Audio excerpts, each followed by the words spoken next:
So how do you become more charming as an introvert? There are definitely ways that you could do it without being really loud and obnoxious. So let's take a look. The first point is help everyone win. Because sometimes when you get into society, it feels like everything's a competition and a zero-sum game, where in order for someone to win, someone else has to lose, and that's not always the case. So if you can adopt this mentality of trying to help everyone win, you will become more charming as a person. Here in this clip, they're talking about the hottest guy Avenger. I know, right? But pay attention to how Benedict Cumberbatch tries to draw the attention to the entire male crew. And a good actor. There are a few of them. I mean, also, Sebastian. Yes. I don't really want to give Mackie too much airtime, but he's quite beautiful. See that he's also very conscious about saying statements that will actually push people down, because that's subconsciously not lifting people up. Some of the things that you can also take away is avoid drawing particular attention to certain individuals or singling people out in a negative way. Who do you think is like worse than yours? Never will I ever say that about another character, can you imagine? Yeah. Horrible facial hair. When you try to see the best in everyone, there's a higher chance that people will want to do the same to you and people will want to be around you more. This next one lies in the tonality of words. I really tried with that one. But how many times have we heard it's not what you say, but how you say it? Here you want to talk in a way that your tone is not abrasive, but have a strong conviction or stance that you are backing. So listen to what Benedict has to say in this clip. Child, which one would it be? Why would I want to do a film of something that worked well in its time as a TV series? I mean, don't get me wrong, that happens. He talks in a really soft, really baritone voice that's really non-aggressive. And when you produce this kind of atmosphere around you, people naturally feel like you are not really a confrontational person, but you're still able to propose a strong stance on what you believe. People leaning on the horn thinking it's going to make traffic move faster. People being trapped in their bubble, For any kind of nuance, they just want to... So practically speaking, slow down the pace of your words and choose your words carefully.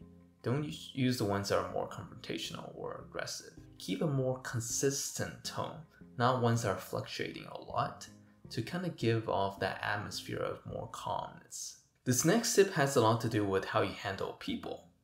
But wait, that's like this whole entire channel, right? No. Right now, it has to do with a lot with compliments and criticisms. There's this quote I really like that says, if you live on people's compliments, then you will die with their criticisms. And if you want to depend your self-worth and self-esteem on them, then your self-esteem will also fluctuate a lot, and that does not feel good. So what we really want to do is stick to the truth.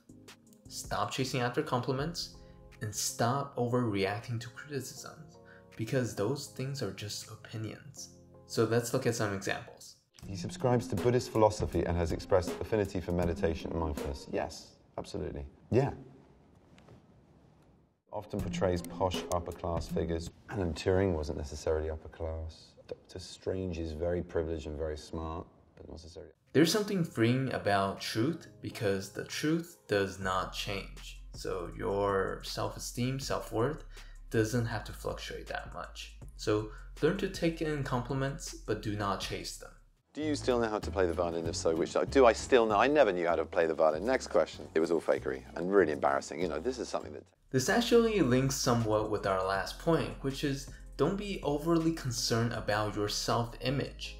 The truth of the fact is that this is such a vicious cycle in that the more concerned you are with how you look in front of other people, the more nervous you are, the more you can't even get words out of your mouth and you start acting really awkward. So some of the things that you want to do is be deliberately just a little more goofy or a little more playful to kind of break out of that image and not put so much pressure on yourself to become this very serious particular person that you must have to be. Look at how freeing he is. I mean, yeah. And I know in these clips he might look a little dorky sometimes, but the fact is that he loves to be himself.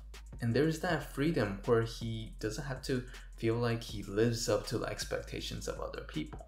And sometimes there's so much pressure from your family, friends, coworkers, that you're kind of unable to be who you are due to all those pressure that we kind of forget who we actually are. And when that individuality comes out, that is what makes you more charming as a person. So if you have found this video helpful, it will help me out if you give that a like. And I've also made another video on how to become more likable. So you might want to check that out if you want to. But if not, that's cool. And I will talk to you guys next time.